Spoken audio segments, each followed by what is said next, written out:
Hi everybody and welcome back to my modeling channel. So today we're gonna build a 727-200 from Minicraft on scale 144. So let's open the box and see what we have inside. So the overall model is gonna be a white plastic. So we're gonna start initially with the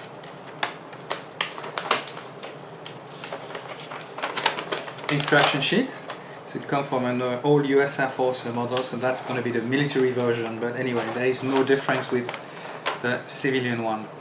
So as you can see, it's pretty straightforward, just mentioning that you have to add some weight on the nose and fuselage. It's a A4 format, and then the last page is about the decaling process. So it comes with the US Air Force livery. The good thing about that kit is it comes with decals for the thrust reversers. You have also the overwing exits, passengers doors of course, and all those structure lines. So not much to say about it, but it's going to be surely it's going to be helpful for the build. Now we're going to move to the clear part. Clear part is in one part, as you can see, and it goes pretty deep, so you have the opportunity basically to close down and make basically a nice either you could do some using some masking tape to keep the windscreen open, but most of my aligners I'm using some decals, but you still have the options, which is a very good thing. Then we're going to move toward the other part, and that's going to be mainly the engines and covers. So here we are. So we have here one engine. We also have the exhaust for engine number 2, 1 and 3 intake and exhaust, the intake for the number 2 engines, and some wheels. And the other part basically is about the engine, the other engine, the 1 and or the 3. I'm not sure which one is which one. The undercarriage, the main gear, nose landing, nose wheels as well, and the fan for the aircraft. So it seems to be pretty nice. I'll see when I'll start the model. I'll be able to tell you a little bit more while we are building the aircraft. Then we're gonna move on to the fuselage. The fuselage is in white color. We have one wing, basically it's the left side with the, interestingly, the right wing, and the elevator, and the other part is exactly the opposite. I have to say the good thing about that is you have a very nice carved structure panel. Everything has been carved. Maybe a little bit too deep, but anyway, I don't think we're gonna see a big difference for that bit. So that's about it for that 727, so enough of talking and let's start building. So we will start this build by preparing our parts like the fuselage and the wings. So there is not a lot of works, the mold is pretty good. And then of course we will add some weight, some ballast, and I'm using modeling paste. As you can see, I'm checking basically close to the center of gravity. Like this I will put enough modeling paste to avoid our plane sitting on its tail. So then we're gonna glue the fuselage all together, of course, and then we're gonna start trying to finish that part. For this I'm using some regular Revel glue, needle glue, as you can basically put the glue exactly at the place you want. Then we're gonna move on to the wings, and the trailing edge have a little bit of a plastic, and it has to be quite delicate. I would suggest to use that very thin blade, as you could see earlier, as if you just break it, a part of the trailing edge could be missing later on, and it would reflect pretty badly on the model. I did that in the past on some other models, so I learned my lessons. So after preparing the wings, now we're gonna start working on the engines, and of course it's pretty straightforward. Basically the engines are in a couple of parts. Of course you have the engine core, then you have the fan disc who has to be entered in the lip, and of course the turbine exhaust is going to come as well on the exhaust. So it's a lot of parts for small engines, but work pretty well. And of course there will be a little bit of fiddling around later on and filling gaps with a lot of putty.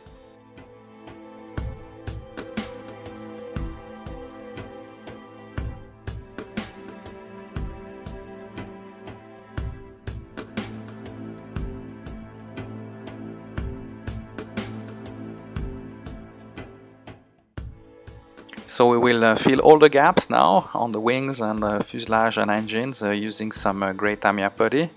As you could see, I was toward the end of that tube, so to get the most of it, the best thing was to cut it wide open and get all the remaining putty from that tube. So and after that, of course, closing all the gaps will be the easy part, and then there will be again some sanding and quite a lot of sanding later on.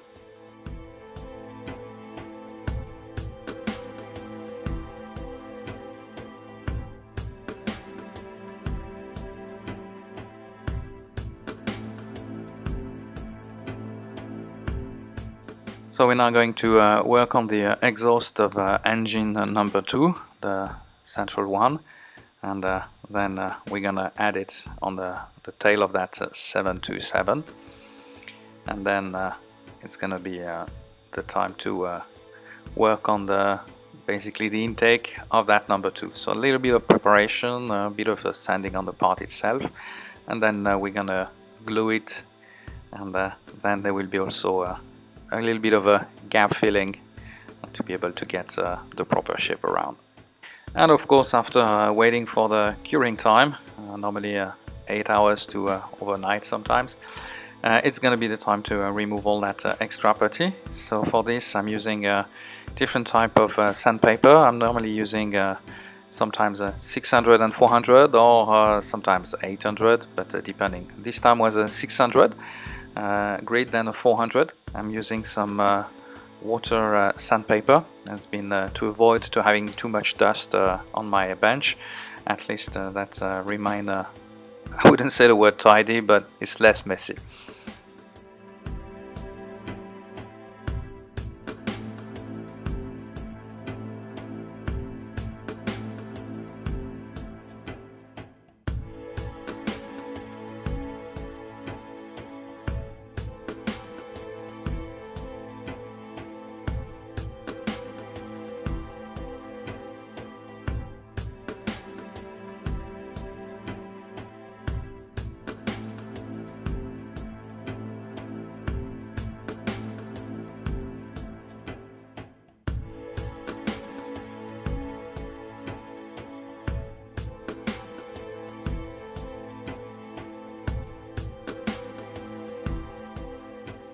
So after finishing all that sanding, now we're gonna try to adjust the wings, and there is a little bit of a fiddling around, but nothing too difficult, but jiggling. And then of course we'll be able to glue those wings to this fuselage and using the standard glue, and that's gonna be pretty easy. But yeah, a little bit of fiddling. And then of course now we have to close the gaps between those wings and fuselage, so using some Tamiya putty still, and it's working very well so far.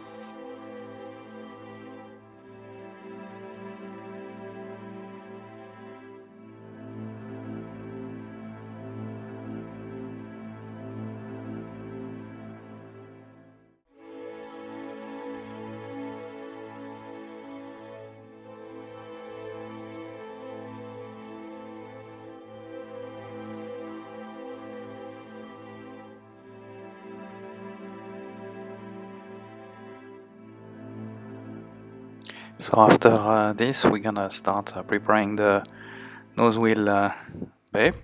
So for this I will just prepare the part, and I'm just gonna have to push it in, and then you'll have the nose gear doors will just appear like this, and then we're gonna be able to fit it in.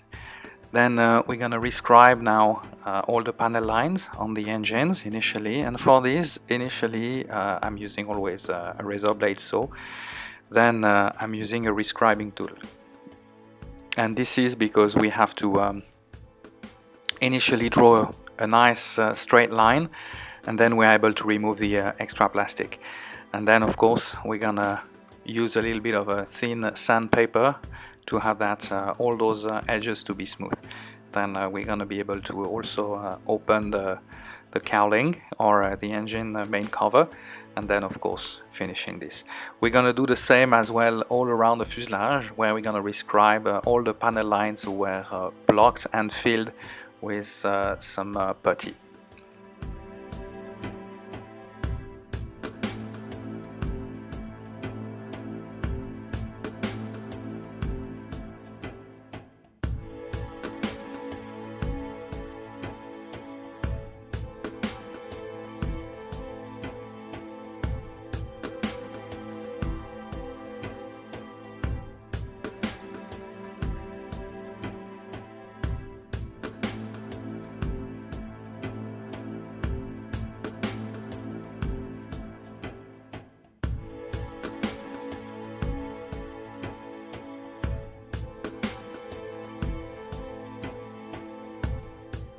It's now time to go to the paint booth, and initially I will start painting the engine cowl anti-ice with some shiny aluminum part. Then I will use some exhaust paint to paint basically the exhaust part of those engines, and then we'll be able to start the real process of this paint. So we're gonna then paint the corrugator of the stabilizer.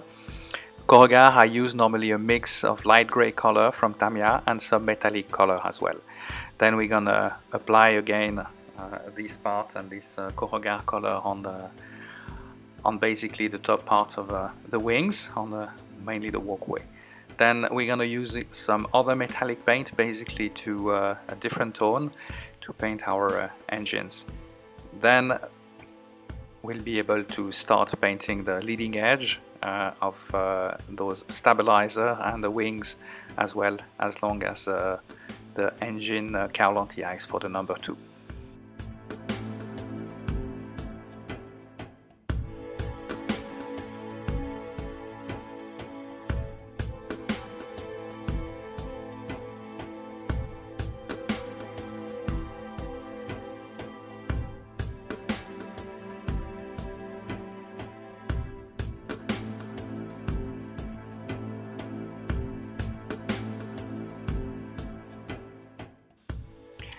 Now we will start painting the wings and the stabilizer using a very light gray color, and for this I use a mix of light gray from Tamiya and some glossy white from Tamiya as well, and that gives us really a light gray texture that we have on those wings and stabilizer.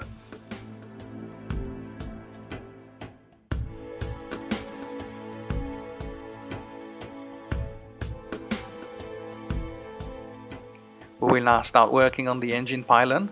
The engine pylon are a glossy white color, and then we're gonna start moving on the fuselage. So the whole fuselage number 2 engines and the tail are glossy white, and later on we will also change the color, but at the moment we'll have to do about 2 layers on this clear white or shiny white, basically glossy white color. Then later on we'll be able to move on after a curing time of a couple of days. I have to say that normally some colors, glossy colors, mainly white, also red, dark red, or dark blue, navy blue, have to wait for a couple of days of curing time.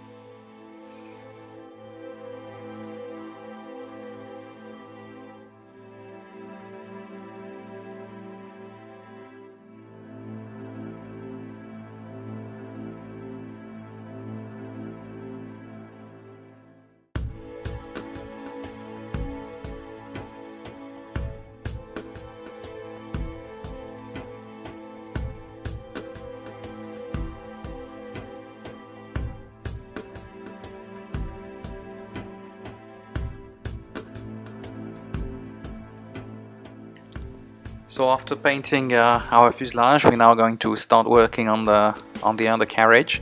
So after painting the wheels, now we're gonna paint the inside basically.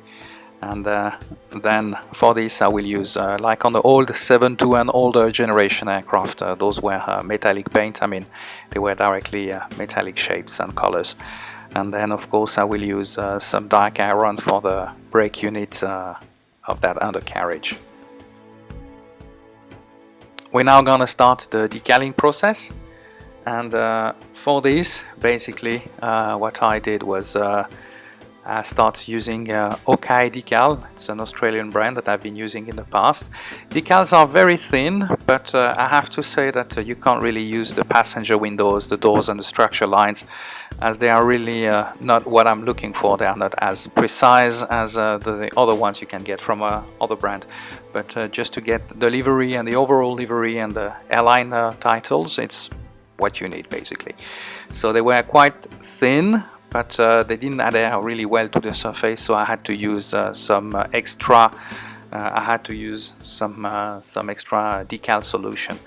Then I was filling up all the lines, and then I realized that the decal was a little bit too short for the length of my fuselage, so I had to adjust again, and basically after that I will have to paint the remaining of that green light.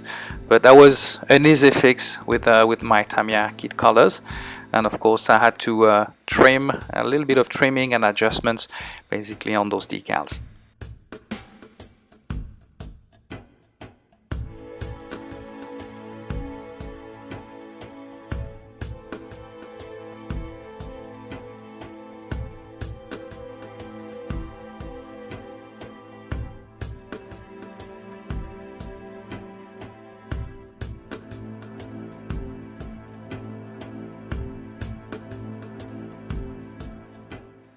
After filling the green line basically on that livery, it's time to put some windows to that kit. So we'll put all the passenger windows, and then we'll add of course the airline title, and of course all the doors. So that's the next step on that build.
So we're now going to work on our undercarriage, and I have to say that the problem on that Minicraft undercarriage is, well, first of all you have to do some adjustment on the part, and later on if you put it as it is, basically if you don't modify, the plane will be sitting much too high as it is in real life. So I'll have to do some adjustments and cutting basically some part of the undercarriage.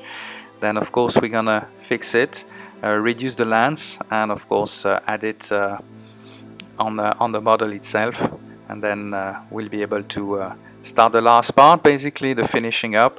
We're gonna add the horizontal stabilizer, and those planes have a very slight negative dihedra, so that's something if you can keep an eye on that, will give more reality to your model. And of course we'll after that we'll add the engine to the model. Then we will finish with the last touch-up, where we're gonna add basically the antennas and rotating beacon.